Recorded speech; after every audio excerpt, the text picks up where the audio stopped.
31 দফা বিএনপির যেটা, তার 9ম দফায় আপনারা পড়ে দেখবেন, গুগলে সার্চ দিয়ে পাবেন। ওনারা বলেছেন যে আমরা ক্ষমতায় গেলে সকল প্রকার দলীয় সংকীর্ণতার ঊর্ধ্বে উঠে সকল সরকারি স্বায়ত্তশাসিত সমস্ত পদে নিয়োগের ব্যাপারে একটা সুন্দর প্রশাসনিক ব্যবস্থা গ্রহণ করা হবে। তো এটাই কি দলীয় সংকীর্ণতার ঊর্ধ্বে? দিব্যি প্রকাশিত সকল জাতীয় পত্রিকায় ছবি সহ, আমাদের কাছে ছবি আছে, কে কোন পদে আছে, কাকে বিএনপির কোন পদে নিয়োগ দেওয়া হয়েছে। আপনাদের কাছে আমরা আগে একদিন সাপ্লাই দিয়েছি, আজকেও আপনারা এখান থেকে নিতে পারবেন, বলেছি, এখানে আছে। তো এটা আমি মনে করি সরকারের বড় ব্যর্থতা। এখান থেকে সরে আসতে পারছেন না, বরং যুক্তি দিচ্ছেন যে আমরা ক্ষমতায় আছি তো আমরা কি করব। বিএনপি সরকার নির্বাচনের আগে নির্বাচনী জনসভাগুলোতে, নির্বাচনী ইশতেহারে বিদ্যমান রাষ্ট্র কাঠামো পরিবর্তন করে একটি নতুন রাষ্ট্র কাঠামো, সংবিধানের কাঠামোগত পরিবর্তনের মধ্য দিয়ে যে জুলাই সনদ আমরা সবাই স্বাক্ষর করেছিলাম, তার ভিত্তিতে যে গণভোট অনুষ্ঠিত হয়েছিল, সে গণভোটের রায় কার্যকর তো করেইনি, বরং সেই গণভোটের প্রশ্নের সম্পূর্ণ নেতিবাচক ভূমিকায় সরকার অবস্থান নিয়েছে। এবং নির্বাচনের পরে গঠিত জাতীয় সংসদেই প্রথম অধিবেশনে বিস্ময়করভাবে এই গণভোটের ব্যাপারে সরকারি দলের পক্ষ থেকে যা বলা হয়, তাতে জাতি, দেশ এবং দুনিয়ায় বাংলাদেশের যারা নাগরিক, দেশপ্রেমিক মানুষ, তারা খুব বিস্মিত। সেই বিষয়টা আমাদের প্রথম। আপনারা সবাই জানেন যে 12ই ফেব্রুয়ারির একই দিনে জাতীয় নির্বাচন হয়েছে এবং গণভোট হয়েছে। এবং কিসের ভিত্তিতে হয়েছে? 2024-এর গণ অভ্যুত্থানের পরে সরকার, পার্লামেন্ট, প্রধানমন্ত্রী এগুলো ছিল না, 3 দিন সরকারই ছিল না।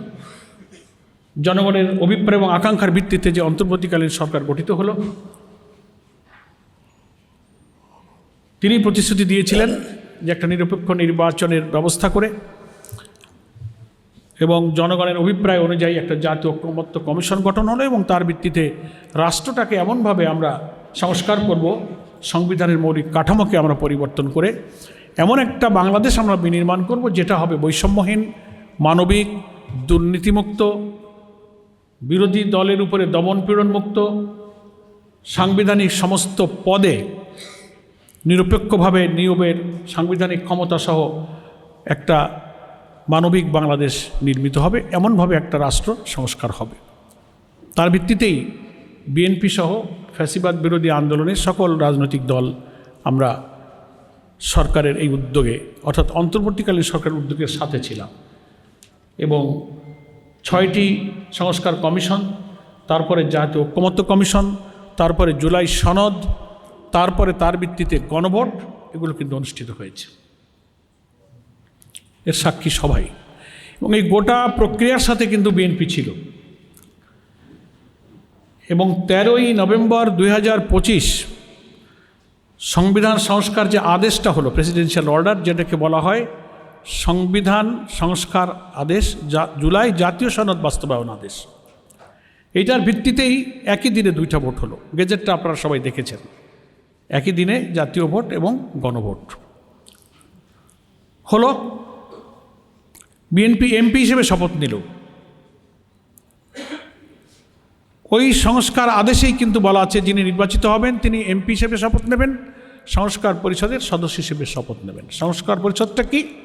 ওই নির্বাচিত এমপিদেরকে একটা কনস্টিটিউয়েন্ট পাওয়ার দেওয়া হলো, একটা গাঠনিক ক্ষমতা দেওয়া হলো, যারা সংবিধানের কাঠামোগত পরিবর্তন করবেন। 52 বছরের দীর্ঘকালের ফ্যাসিবাদী কাঠামোর মধ্যে গড়ে ওঠা যে সংবিধান, এটাকে বদলাতে গেলে গাঠনিক ক্ষমতা সম্পন্ন একটা ফোরাম, একটা কনস্টিটিউয়েন্ট ফোরাম প্রয়োজন। সেটি হচ্ছে সাংবিধানিক সংস্কার পরিষদ। জামাত ইসলামী সহ 11 দলের এমপিরা শপথ নিলেন, 2টা। বিএনপি শপথ নিলেন না। এবং পার্লামেন্টে যখন বিরোধী দলের পক্ষ থেকে প্রশ্ন করা হলো, এই প্রসঙ্গ তোলা হলো, ওনারা বললেন এটা সংবিধানে নাই। এমনকি গণভোট বাতিলের জন্য পার্লামেন্টে বিল নিয়ে আসা হলো, ওটাও সংবিধানে নাই। শপথও সংবিধানে নাই। সংস্কার পরিষদের রাষ্ট্রপতির আদেশ অবৈধ, এটা উনি দিতে পারেন না, এইসব প্রসঙ্গ তোলা হলো। আমরা বলছি যে সরকারের প্রথম 6 মাসের জনগণের সাথে দেওয়া বিশ্বাস ভঙ্গ করে সবচেয়ে চরম দ্বিচারিতা এবং ব্যর্থতা হচ্ছে জাতির সাথে দেওয়া ওয়াদাকে রক্ষা করতে না পারা। এবং এই প্রশ্ন তোলা হয়েছে, এই প্রশ্নের কোনো জবাব সরকার দিতে পারেন। সেটা হচ্ছে যে আপনি যে জাতীয় ভোটটা মেনে নিয়ে আপনারা এমপি শপথ নিলেন, সরকার গঠন করলেন, প্রধানমন্ত্রী হলেন, পার্লামেন্ট হলো, সেটা কিসের ভিত্তিতে করলেন? গণভোট যদি অবৈধ হয়, সংবিধান সংস্কার পরিষদ যদি অবৈধ হয়, তাহলে এটাও তো অবৈধ, কারণ একটাই প্রেসিডেন্ট অর্ডারের ভিত্তিতে আপনার জাতীয় ভোটটাও হয়েছে, গণভোটটা হয়েছে। আমাদের আমিরে জামাত পার্লামেন্টে উদাহরণ দিয়ে বলেছেন, একই হাঁড়ির তরকারির গোশ রান্না হলো, গোশটা খাইলেন, ঝোলটা খাইলেন না। আবার এই উদাহরণও খুব সুন্দরভাবে মানুষ বুঝতেছে যে এক মায়ের পেটে যমজ দুটো সন্তান, একটা সন্তানকে মা স্বীকার করে আর একটা সন্তানকে মাই অস্বীকার করে। কেমন দ্বিচারিতা! এবং এই যে 12ই ফেব্রুয়ারি নির্বাচনটা হলো, এই নির্বাচনটা হয়েছে কিন্তু ওই প্রেসিডেন্সিয়াল অর্ডারের ভিত্তিতে। গেজেটে দেখবেন ওখানেই বলা আছে যে গেজেট প্রকাশের অব্যবহিত পরেই জাতীয় নির্বাচন এবং গণভোট হবে। তাহলে বিদ্যমান সংবিধান অনুযায়ী যদি জাতীয় নির্বাচনটা হতো, তাহলে তো গত ইলেকশন হয়েছে 24-এ, সামনেরটা হতে 29-এ, 26-এ তো সংবিধানে কোনো ভোট নাই। ফলে আপনি যদি পার্লামেন্টের ভোটই মেনে নেন, তাহলে আপনাকে গণভোটও মানতে হবে, যেহেতু একই আইনের ভিত্তিতেই এই দুইটা ভোট হয়েছে। ফলে আমাদের ব্যর্থতার প্রথম দায় সরকারের, যে এই গণভোটের গণরায় না মানার কারণে রাজনীতিতে যে সংকট তৈরি হলো, সংবিধানের কাঠামোগত পরিবর্তনকে পুরা ওনারা উল্টে গেলেন, নেতিবাচক ভূমিকায় চলে গেলেন। এখন পার্লামেন্টে সেই সংবিধান সংস্কার পরিষদের আদেশকে বাইপাস করে অন্যায়ভাবে সংবিধানের 125 আর্টিকেল, যেখানে বলা হয়েছে যে কোনো অ্যাক্ট, কোনো অর্ডিন্যান্স, কোনো অর্ডার সবটাই হচ্ছে আইন। তো নভেম্বরের 2025-এর যে 13ই নভেম্বরের এটা একটা প্রেসিডেন্সিয়াল অর্ডার, এটাও কিন্তু আমাদের সংবিধান অনুযায়ী একটা আইন। এই আইনকে ভঙ্গ করে, বাইপাস করে ওনারা পার্লামেন্টে একটা বিশেষ কমিটি করেছেন সংবিধান সংশোধন করার জন্য। অর্থাৎ সরকারের গেজেটে যে আইনি কাঠামো করে দেওয়া হয়েছে জুলাই সনদ বাস্তবায়নের জন্য, সেটাকে ওনারা অস্বীকার করলেন, একটা আইনকে অস্বীকার করে ওনারা বাইপাস করে আরেকটা বিশেষ কমিটি করেছেন সংবিধান সংশোধন করার জন্য। বিরোধী দল সেখানে বলেছে যে কমিটিতে নাম দিতে, সদস্য দেওয়ার আহ্বান জানালে বিরোধী দলের নেতা বলেছেন যে আমরা কমিটিতে তো নাম দেওয়ার প্রশ্নই আসে না, আমরা কনসেপচুয়ালি আমরা এই সংবিধান সংশোধনের কমিটিকে আমরা প্রত্যাখ্যান করলাম, এই প্রক্রিয়াটাকে আমরা পছন্দ করি না। সেই জন্য সাংবাদিক বন্ধুগণ, আমাদের এই প্রথম গণভোটের গণরায়ের ব্যাপারে সরকারের সরাসরি নেতিবাচক ভূমিকাই হচ্ছে সরকারের প্রথম ব্যর্থতা, যেটা জাতিকে এখন একটা সংঘাতের দিকে ঠেলে দিচ্ছে। এবং জুলাই অভ্যুত্থানের একসাগর রক্তের বিনিময়ে অর্জিত নতুন বাংলাদেশের স্বপ্নটাই শেষ হতে বসেছে। আবার সেই ফ্যাসিবাদী কর্তৃত্ববাদী শাসনের মতো এই সাংবিধানিক কাঠামোকে তারা ধরে রাখতে চায়। মৌলিক 10টি সাংবিধানিক এবং প্রশাসনিক ব্যাপারে তারা নোট অফ ডিসেন্ট দিয়ে সেই ফ্যাসিবাদী যুগের সংবিধান ধরে রেখে প্রধানমন্ত্রীর অসীম ক্ষমতা, রাষ্ট্রপতি এবং প্রধানমন্ত্রীর ক্ষমতার ভারসাম্য ছাড়া সমস্ত সাংবিধানিক পদে দলীয় লোক নিয়োগ দেওয়ার পথকে উন্মুক্ত করে আলটিমেটলি বিএনপি জাতির কাছে দেওয়া ওয়াদাকে ভঙ্গ করেছে। সেকেন্ড, গ্যাস, জ্বালানি, বিদ্যুৎ সংকট সমাধানে সরকার ব্যর্থ হয়েছে। এ ব্যাপারে আমরা 2বার সাংবাদিক সম্মেলন করেছি।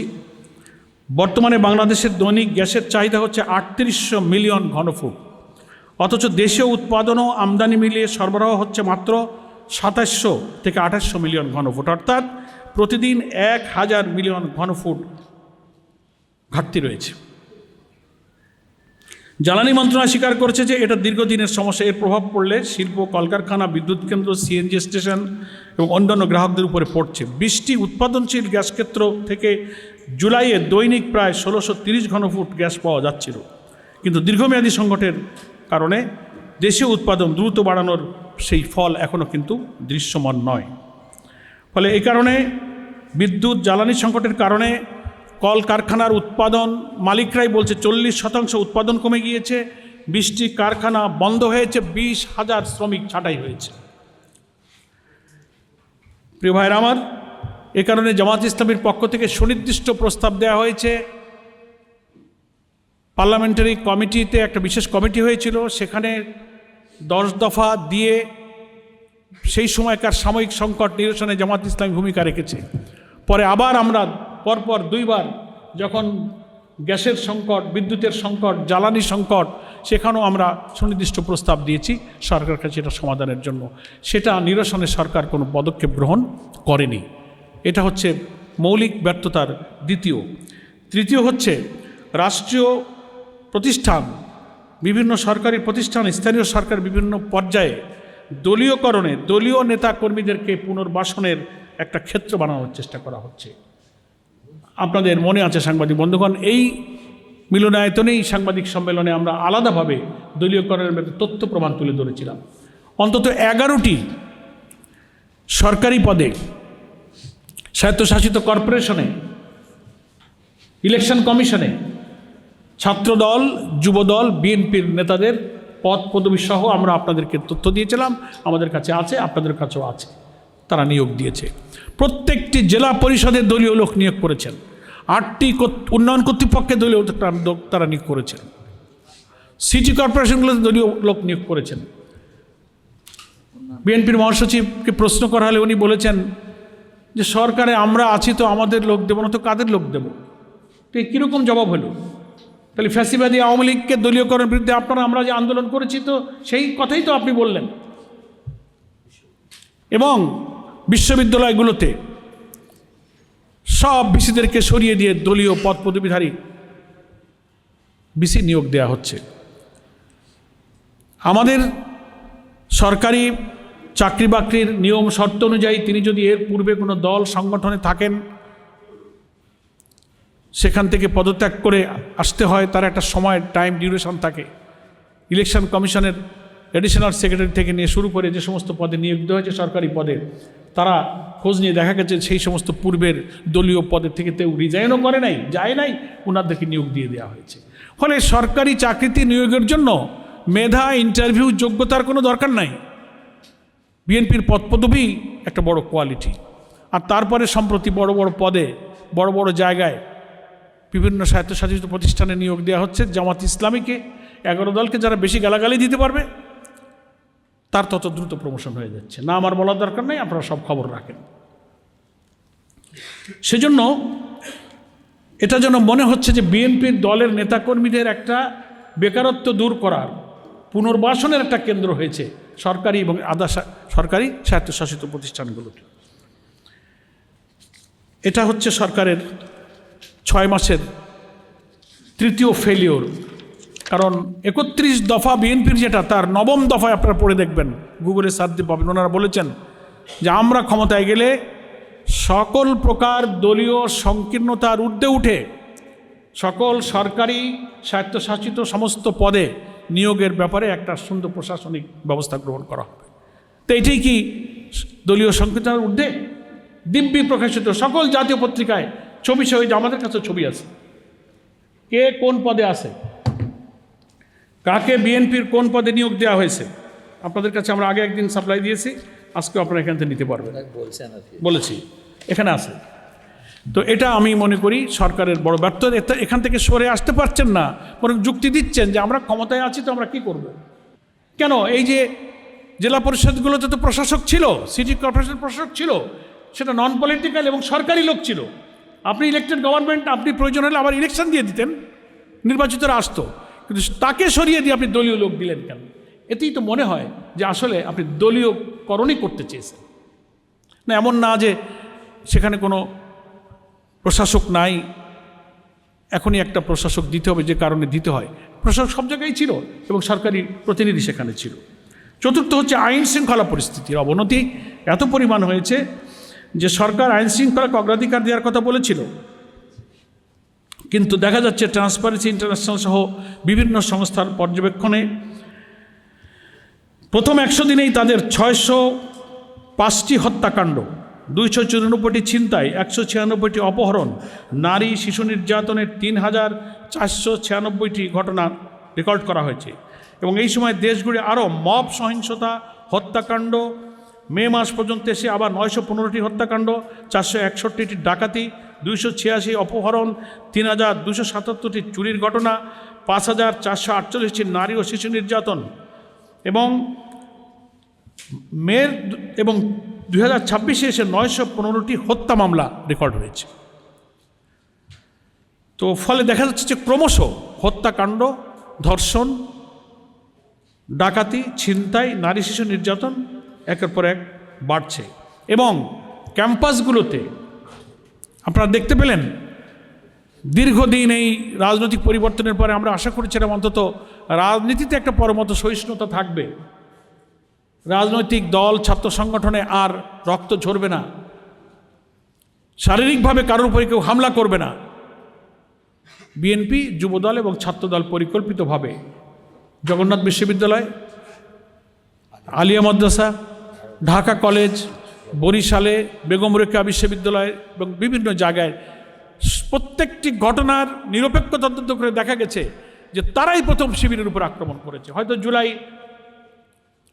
সেলিব্রেশন করছে, চিত্র প্রদর্শনী করছে, সেমিনার করছে, সেখানে করতে দেবে না, বাধা দিচ্ছে।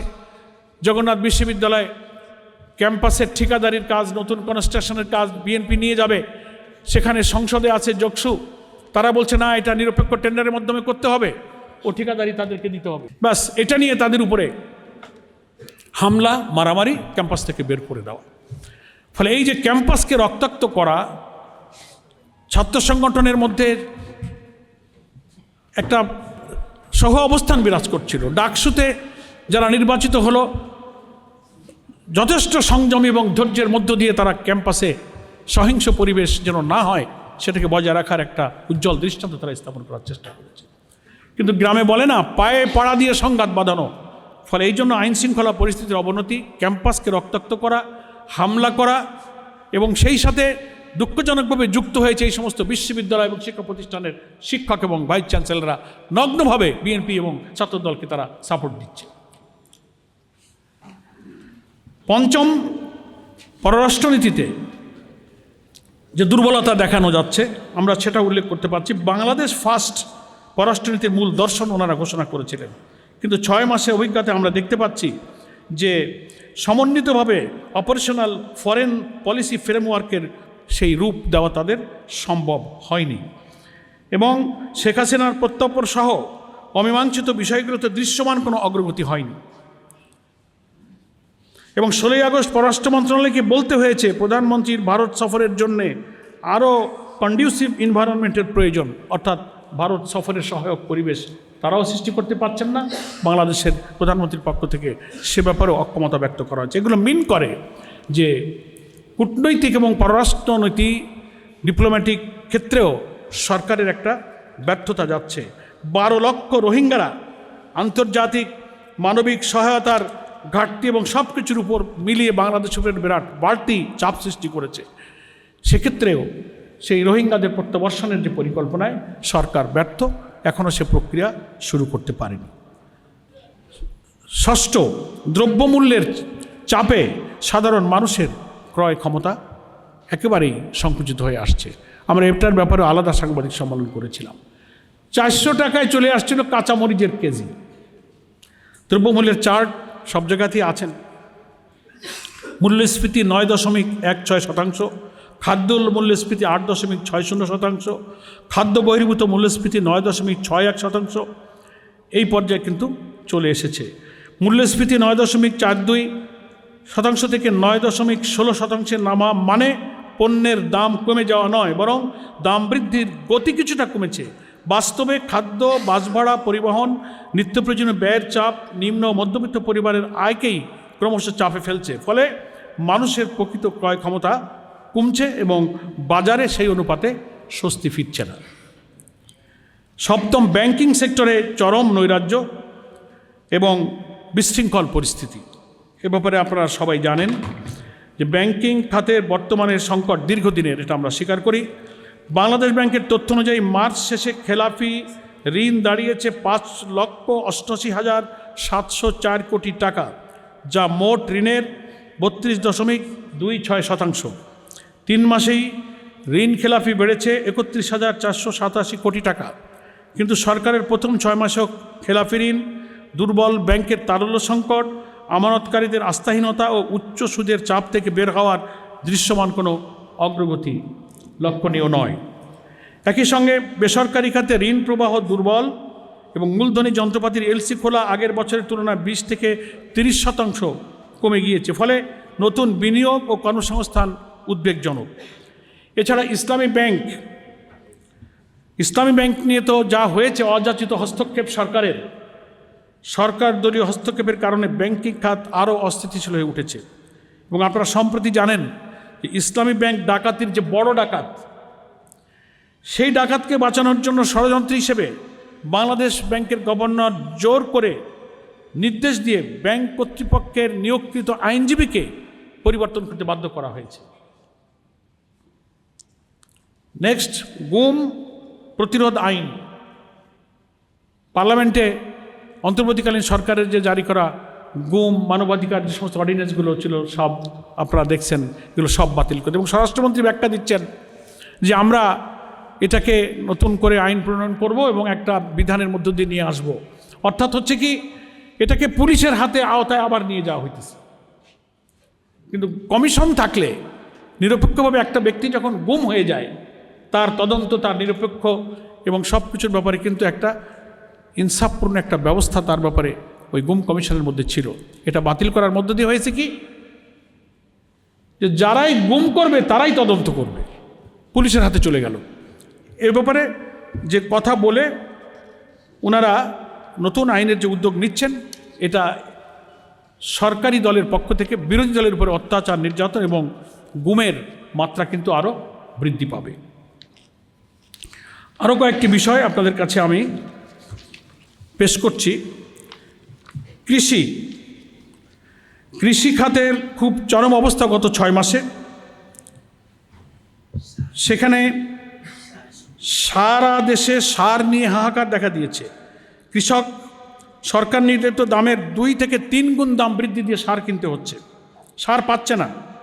এবং নানা সিন্ডিকেট করে এক শ্রেণীর লোক এই সারের ক্রাইসিস তৈরি করছে এবং মূল্য বাড়িয়ে দিয়েছে। নতুন নীতিমালা করার কারণে পুরাতন ডিলার ও খুচরা বিক্রেতারা তাদের ডিলারশিপ হারানোর আশঙ্কা করছেন। তাদের ধারণা, সারের ডিলারশিপ ও খুচরা বিক্রয় এই দলীয়করণ করা হচ্ছে। এবং সামনে ধানের আমন মৌসুম, এ সময় সার না পাওয়া গেলে সারা দেশে আরও অস্থিরতা তৈরি হবে। এছাড়া সরকার সারের ভর্তুকি কমানোর যে পরিকল্পনা করছে, তা কৃষি ও কৃষকদের জন্য মারাত্মক ক্ষতির কারণ হতে পারে। ধানের দাম পাচ্ছে না কৃষক। বিগত বড় মৌসুমে সরকার প্রতিমণ ধানের দাম 1440 টাকা নির্ধারণ করলেও কৃষকরা প্রতিমণ ধান 1050 টাকা থেকে 1100 টাকাও বিক্রি করতে বাধ্য হয়েছে, যা ঘোষিত সরকারি দামের তুলনায় অনেক কম। 1 মণ ধানে একজন শ্রমিকের উৎপাদন খরচও কিন্তু ওঠে নাই। হাওড় অঞ্চলে ভারী বর্ষণ, পাহাড়ি ঢলে বিভিন্ন উপজেলায় হাজার হাজার হেক্টর জমির বোরো ধান কিন্তু তলিয়ে গেছে, যার ক্ষতির পরিমাণ প্রায় 400 কোটি টাকা। এইসব এলাকায় ধানের ন্যায্য মূল্য না পাওয়ার কারণে কৃষকরা বিরাট সংকটের মধ্যে পড়েছে। ফলে দেখা যাচ্ছে যে এর মধ্যে আবার ফ্যামিলি কার্ড বিতরণ আর কৃষক কার্ডের নামে যে অনিয়ম, সুপারভাইজার নিয়োগ করা, আর কারা এটা যাচাই বাছাই করবে? বাংলাদেশে সরকারের দৃষ্টিতে বিরোধী দলের কোনো লোক, কৃষক, সাধারণ মানুষ পাওয়ার উপযুক্ত কেউ আছে বলে তো মনে হয় না। সব দলীয় লোকরা সিন্ডিকেট করে উপজেলা লেভেলে সরকার নির্বাচিত এমপি যারা, তারা এগুলো লুটপাট করে নিচ্ছে। কে যাচাই বাছাই করবে, কে এইটার সুপারভাইজ করবে? এই কমিটি আর এই যাচাই বাছাইকারী নিয়োগ করা নিয়েই দলের মধ্যে নিজেদের মধ্যে মারামারি হইতেছে। অনেকগুলো ইউনো অফিস অ্যাটাক হয়েছে, নিজেরা মারামারি করেছে। ফলে এই ফ্যামিলি কার্ড, কৃষক কার্ড, এটা হয়েছে আমাদের সাধারণ দরিদ্র মানুষের জন্য আরেকটা বিড়ম্বনার বিষয়। এরপরে হচ্ছে আমাদের শিক্ষক এবং শিক্ষা সম্পর্কে সরকারের যে চরম ব্যর্থতা, সেটাও আপনাদের কাছে পেশ করে। আপনারা জানেন যে শিক্ষা প্রতিষ্ঠানে এনটিআরসির বদলে ম্যানেজিং কমিটি বা গভর্নরের মাধ্যমে শিক্ষক নিয়োগের সুযোগ সৃষ্টি করার জন্য সরকার মাঝখানে সিদ্ধান্ত নিয়ে পদক্ষেপ নিতে যাচ্ছিল। সারা দেশে ফুঁসে উঠেছে শিক্ষকরা, সমস্ত মহল থেকে ছাত্র শিক্ষক বিক্ষোভ করেছে। এখন ওনারা থামছেন, ষড়যন্ত্র কিন্তু শেষ হয়নি। এমপিওভুক্ত শিক্ষকরা রাজনীতি করতে পারবে না। সুদীর্ঘকাল বাংলাদেশের ইতিহাসে এমপিওভুক্ত স্কুল, কলেজ, মাদ্রাসার শিক্ষকরা রাজনীতি করছেন। বেসরকারি যেখানে সরকারি এমপিওভুক্ত বেতন থাকে তারা পার্লামেন্ট ইলেকশন করে, তারা ইউনিয়ন পরিষদে নির্বাচিত হয়। জাতীয় সংসদ সদস্যদের ক্ষেত্রে অব্লিগেশন নাই। ওনারা নতুন করে ইলেকশন কমিশনের পক্ষ থেকে একটা মিটিং করে কমিশনে ওনারা একটা সিদ্ধান্ত নিয়ে একটা রিকমেন্ডেশন অ্যাপ্রুভ করেছেন যে এমপিওভুক্ত কোনো শিক্ষকরা স্থানীয় নির্বাচনে অংশ নিতে পারবে না। জামাত ইসলামের পক্ষ থেকে একটা ডেলিগেশন আমরা গিয়েছিলাম, লিখিতভাবে আমরা বলেছি যে আপনাদের এই সিদ্ধান্ত বাতিল করুন। ওনারা আমাদেরকে এইটুকু বলেছেন যে না, আমরা আমাদের কমিশনের মিটিংয়ে এটা অ্যাপ্রুভ করেছি, কিন্তু আমরা এখনও মন্ত্রণালয়ে এই চিঠিটা পাঠাইনি। আমরা বলেছি এটা আপনাদেরকে বাতিল করতে হবে। এখন নতুন করে শুনছি সরকারের উচ্চ পর্যায় থেকে শিক্ষা মন্ত্রণালয়কে নির্দেশ দেওয়া হচ্ছে যে এইটার জন্য আপনারা আইন তৈরি করার জন্য খসড়া রেডি করুন। বেসরকারি প্রতিষ্ঠানের অর্থাৎ এমপিওভুক্ত শিক্ষকরা রাজনীতিতে অংশ নিতে পারবে না। আমরা পরিষ্কার বলতে চাই, এটা সরাসরি সংবিধান বিরোধী। প্রত্যেকটি নাগরিক তার মত প্রকাশের, রাজনীতি করার অধিকার আছে বেসরকারি প্রতিষ্ঠানের চাকরি বিধি অনুযায়ী। হ্যাঁ, সরকারি প্রতিষ্ঠানে যারা চাকরি করেন তাদের সার্ভিস রুল আছে, কোড অফ কন্ডাক্ট আছে, সে বিষয়ে সে বিধি তারা মানছেন দীর্ঘকাল থেকে, তারাও তো এটা করেন না। কিন্তু নতুন করে দীর্ঘকাল যেটা নাই সেখানে আবার সরকার হাত দিচ্ছেন। এতে বোঝা যাচ্ছে যে শিক্ষা প্রতিষ্ঠানের উপরে এই যে অযাচিত হস্তক্ষেপ করে কি উদ্দেশ্য ওনাদের আছে। আমরা মনে করি শিক্ষাঙ্গন নিয়ে সরকার একটা চরম নৈরাজ্য সৃষ্টি করছেন। এখানে শৃঙ্খলা রক্ষায় তারা ব্যর্থ হচ্ছেন। শিক্ষকদের বেতন ভাতা প্রদান এবং নবম পে স্কেল বাস্তবায়নের যে ওয়াদা ছিল সেটা অস্বাভাবিক বিলম্ব করা হচ্ছে। শিক্ষকরা নিদারুণ কষ্ট তারা ভোগ করছেন। এবং শিক্ষক নিয়োগের দীর্ঘদিনের শূন্য পদ 36,235টি প্রধান শিক্ষক পদের পদোন্নতি দেওয়ার কথা ছিল। 38,443 জন সহকারী শিক্ষক নিয়োগের পরিকল্পনা আগের থেকেই ছিল। এই সব পদগুলো কিন্তু এখনও পূরণ হয়নি। অবসরপ্রাপ্ত শিক্ষক যারা রিটায়ার করে আছেন, আর্থিক তাদের যে প্রাপ্য, সেই প্রাপ্যগুলো তারা পাচ্ছেন না। 80,320টি আবেদন, যারা মানবিক, অসুস্থ, ক্যান্সারে আক্রান্ত, হজে যাবেন রিটায়ারমেন্টের পরে, তারা তাদের অবসরের সে ভাতাগুলো পাচ্ছে না। তো সরকার এক্ষেত্রে চরম ব্যর্থতার পরিচয় দিচ্ছেন।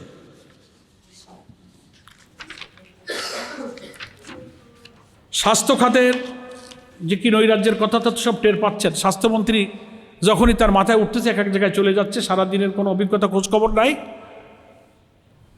এক এক জায়গায় গিয়ে এক এক সিদ্ধান্ত দিচ্ছেন। আর রোগী, হাসপাতাল কর্তৃপক্ষ, জনগণ ক্ষিপ্ত হয়ে উঠছে। প্রত্যেকটি উপজেলা পর্যায়ের কমপ্লেক্স 101 শয্যায় উন্নীত করার পরিকল্পনা ঘোষণা আগের থেকেই করা হয়েছে। 6 মাস চলে গেছে, উপজেলা হেলথ কমপ্লেক্সগুলো 100 বেডের উন্নীত করা হয়নি।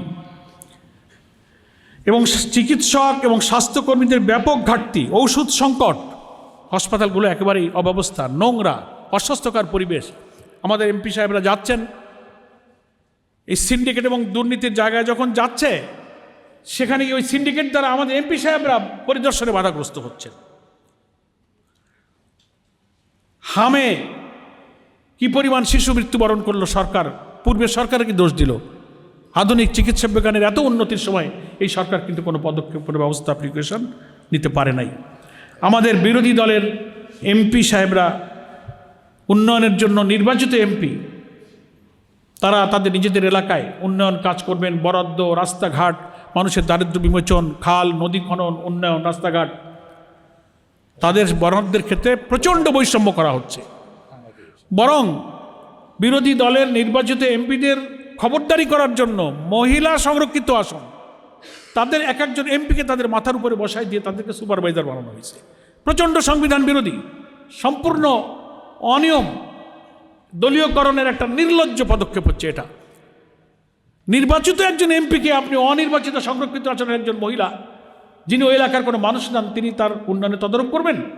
সংবিধানে একজন জনপ্রতিনিধির এখতিয়ারের উপরে হস্তক্ষেপ করা হয়েছে, এবং তাও করবেন আপনি বিরোধী দলের এমপির উপরে, সরকারি দলের সংরক্ষিত। তাহলে এখন সরকারি দলের এমপিরা যেখানে আছেন তার কাজকে তদারক করবে। তো এগুলো হচ্ছে নির্লজ্জ দলীয়করণ এবং নির্বাচিত বিরোধী দলের এমপিদের উন্নয়নের কাজে ব্যাপক হস্তক্ষেপ করা হচ্ছে। বিচার ব্যবস্থা তো একেবারে সর্বনাশ করা হয়েছে, স্বাধীন বিচার ব্যবস্থাটা শেষ করে দিয়েছে। সুপ্রিম কোর্টের স্বাধীন সচিবালয় করা হয়েছিল, সেই সচিবালয় তারা বাতিল করে দিয়েছে। সুপ্রিম কোর্ট সেক্রেটারিয়েট অর্ডিন্যান্স, যেটা সুপ্রিম কোর্টের নিজস্ব সচিবালয় বিচার বিভাগের প্রশাসনিক স্বায়ত্তশাসন জোরদার একটি গুরুত্বপূর্ণ উদ্যোগ হিসেবে বিবেচিত হচ্ছিল, কিন্তু সরকার সেটা বাতিল করে দিয়েছে। স্বাধীন বিচারক ব্যবস্থা নিয়োগের 2025-এর যে সুপ্রিম কোর্ট জাজেস অ্যাপয়েন্টমেন্ট অর্ডিন্যান্স, সেটা বাতিল করে দিয়েছে। ফলে এখন হয়েছে যে বিচারপতি নিয়োগের স্বচ্ছতা, মেধা থাকলো না, রাজনৈতিক প্রভাব এখানে এসে পড়ল। তো আমি সরকারের ব্যাংক প্রসঙ্গটা আমি বলেছি, ব্যাংক লোনের ব্যাপারে প্রায় 50,000 কোটি টাকার মতো ব্যাংক থেকে লোন নিয়েছে প্রথম মাসে সরকার, আর এ পর্যন্ত প্রায় 2 লক্ষ কোটি টাকা ব্যাংক থেকে সরকার ঋণ গ্রহণ করেছে। সাংবাদিক বন্ধুগণ, ভারতের সীমান্তবর্তী এলাকাগুলোতে এই সরকার ক্ষমতায় আসার পরে ব্যাপক হারে পুশিনের প্রেসার চলেছে, সীমান্ত হত্যা চলেছে। সেটা নিয়ন্ত্রণে পরিবেশ রক্ষা করতে সরকার ব্যর্থ হয়েছে। 11 দল জামাত ইসলামীকে সেই সব সীমান্তবর্তী জেলাগুলোতে তার প্রতিবাদ করতে হয়েছে, ভূমিকা রাখতে হয়েছে, রাজধানীতে মিছিল করতে হয়েছে। সে ব্যাপারে সরকার কোনো পদক্ষেপ গ্রহণ করেনি। আমি দলীয়করণের ব্যাপারে তো আপনাদের কাছে তথ্য দিয়েছি, এবং ওর সাথে তো এটাও যুক্ত যে যারা যারা সৎ অফিসার ছিলেন সরকারের বিবেচনায়, যিনি তাদের দলীয় লোক মনে করেন না অথচ সৎ মানুষ, তাদেরকে দেদারছে ওএসডি ট্রান্সফার, বদলি, ডিমোশন, প্রাপ্য প্রমোশন, ডিউ প্রমোশন তাদেরকে দিচ্ছে না, চরমভাবে ডিপ্রাইভ করা হচ্ছে। সেজন্য বেছে বেছে তাদের দলীয় লোকদেরকে সামনে এনে, এবং দেখা যাচ্ছে যে এখন ফ্যাসিবাদী আওয়ামী লীগের বড় বড় আমলা সচিবালয় যারা, তাদের সংখ্যা এখন ক্রমশ ঘুরতে গেলে দেখা যায় যেখানে সেখানে তারা কিন্তু নিয়োগ পাচ্ছেন, তারা প্রমোটেড হচ্ছেন, এবং বর্তমান সরকারের প্রশ্রয়ে তারা কিন্তু সব জায়গাতে আবার নিজেরা মাথা উঁচু করে তারা দাঁড়িয়ে যাচ্ছেন। এবং গত 15ই আগস্টে তাদের শোক দিবসের কর্মসূচি পালন আগের বছরের চেয়ে বিভিন্ন জায়গায় সরকারি প্রশ্রয়ে সুপ্রিম কোর্ট, হাইকোর্ট অঙ্গন থেকে শুরু করে বড় বড় জায়গায় তারা যেভাবে বিচরণ করছেন, তাতে বোঝা যাচ্ছে যে একদলীয় শাসন এবং আওয়ামী লীগকে প্রকারান্তরে রাজনীতিতে পুনর্বাসনের একটা ষড়যন্ত্র তাদের রাজনৈতিক হীন স্বার্থে তারা কিন্তু শুরু করেছে। প্রিয় সাংবাদিক বন্ধুগণ, গত 6 মাসের সরকারের এই কার্যকালে প্রত্যেকটি বিষয়, অর্থাৎ গণভোটের গণরায়, জুলাই সনদ, আইন শৃঙ্খলা, জ্বালানি নিরাপত্তা, দ্রব্যমূল্য, প্রশাসনিক নিরপেক্ষতা সহ যতগুলো বিষয় আমি উল্লেখ করলাম, এই সব বিষয়ে সরকারের 6 মাসের চরম ব্যর্থতার বিষয়টি আমরা জাতির সামনে উপস্থাপন করছি। এবং আমরা কিছু পরামর্শ বিভিন্ন সংবাদ সম্মেলনে দিয়েছি যে গণভোটের গণরায় বাস্তবায়ন করে এই সংকট নিরসন করতে হবে। গ্যাস জ্বালানি সংকট নিরসনে আমরা বিরোধী দল এবং জামাত ইসলামী যে লিখিত প্রস্তাব দিয়েছি সেটা বাস্তবায়ন করে সংকট দূর করতে হবে। প্রশাসনকে দলীয়করণ মুক্ত করতে হবে, এবং কৃষি, শিল্প, সেচ, বিচার ব্যবস্থা, দ্রব্যমূল্য নিয়ন্ত্রণ, ব্যাংকিং খাত এবং গুম আইনের ক্ষেত্রে যে সমস্ত সর্বনাশা পথে হাঁটছেন, সরকারকে এই জায়গা থেকে ফিরে আসতে হবে। আমি শুরুতে বলেছিলাম যে সরকারের নেতিবাচক এবং ব্যর্থতার জায়গাগুলো তো আমি বললাম, 2টা জায়গায় আমরা একটু স্বীকৃতি দিচ্ছি কিছুটা হলেও, সেখানে সরকারের কোনো কৃত্য নেই, কিন্তু আমরা সেটা স্বীকার করি। সেটা হচ্ছে আমাদের দেশের রিজার্ভ যে একটা স্থিতিশীলতা রক্ষার কিছুটা চেষ্টা যে চলছে, এর পিছনে সরকারের কোনো কৃতিত্ব নাই। আমাদের প্রবাসে কর্মরত বিদেশি রেমিটেন্স যোদ্ধা যারা দেশপ্রেমিক, তাদের রক্ত, হাড়, ঘাম পানি করে যারা রেমিটেন্স বিদেশে পাঠাচ্ছেন, এই রেমিটেন্সের কারণেই রিজার্ভের ক্ষেত্রে কিছুটা হলেও একটা স্থিতিশীল পরিস্থিতি মাঝে মাঝে লক্ষণীয় হচ্ছে। আর একটা হলো পার্লামেন্টে আমাদের বিরোধী দলীয় নেতা ডক্টর শফিকুর রহমানের প্রস্তাবের কারণে ওই সময়ে বিদ্যমান জ্বালানি সংকট নিরসনে সরকার একটা বিশেষ কমিটি করেছিলেন উভয় পক্ষের সদস্যদেরকে নিয়ে, 10 জন সদস্য সমন্বয়ে। 30 দিনের মধ্যে ওনারা সেই কমিটিতে প্রচেষ্টা চালিয়ে সমস্যার কারণ এবং সমাধানের একটা পথ ওনারা বের করেছিলেন। সেটাও বিরোধী দলের প্রস্তাবের কারণে হয়েছিল। এটুকু আমরা স্বীকৃতি দিচ্ছি যে সেই উদ্যোগটা তারা গ্রহণ করেছিলেন। আর সরকারের প্রত্যেকটি মন্ত্রণালয় এবং বিভাগে আমরা ব্যর্থতার দৃশ্যই শুধু চোখে দেখতে পাচ্ছি। জনদুর্ভোগ বাড়ছে। আমরা অনুরোধ জানাবো, পার্লামেন্টে একটা বিরোধী দল আছে, সরকারের পক্ষ থেকে বিরোধী দলের এই সব উল্লেখ করা সমস্যাগুলো, চিহ্নিত করা সমস্যাগুলোকে গুরুত্ব দেওয়া হোক, অ্যাড্রেস করা হোক, সমাধানের জন্য উভয় দলের সম্মিলিতভাবে পদক্ষেপ নিয়ে জাতিকে সংকট থেকে মুক্ত করা হোক। 6 মাস পার হয়েছে। আমরা আশা করি সরকারকে, আমরা আগের দিনের সাংবাদিক সম্মেলনে বলেছি, সরকার ব্যর্থ হোক এটা আমরা চাই না। সরকারের ভালো কাজে সহযোগিতা করাই আমাদের পার্লামেন্টের বিরোধী দলের নেতার প্রতিশ্রুতি যে আমরা ভালো কাজে সহযোগিতা করতে প্রস্তুত, কিন্তু মন্দ এবং জনস্বার্থ বিরোধী কাজে আমরা বিরোধিতা করব এবং আমরা বাধা দিব। আমাদের সেই রাজনৈতিক ভূমিকা সংসদেও চলবে, বাইরেও চলবে।